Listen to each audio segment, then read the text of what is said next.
President Trump has talked about the repeal and replacement of Obamacare, but it hasn't happened yet. And people are dealing with high premiums and sometimes penalties.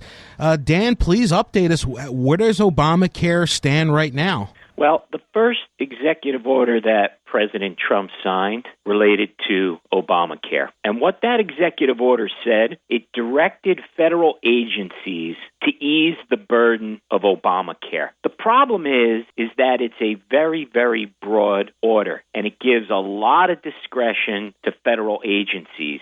It's really directed, though, to the Secretary of Health and Human Services as well as the IRS. And what it really says is that if they feel that the mandates, the penalties, the taxes are a burden, well, they're supposed to do their best to relieve that burden. What does that mean? Does that mean you get rid of them? So no one's quite sure what will happen, what the executive order really does, and whether people are going to react to it, meaning the federal government. My belief is that it's mostly symbolic at this point, and it's really meant to signal that change is coming. Trump has talked about, as well as the Republican Congress, of repeal and replace.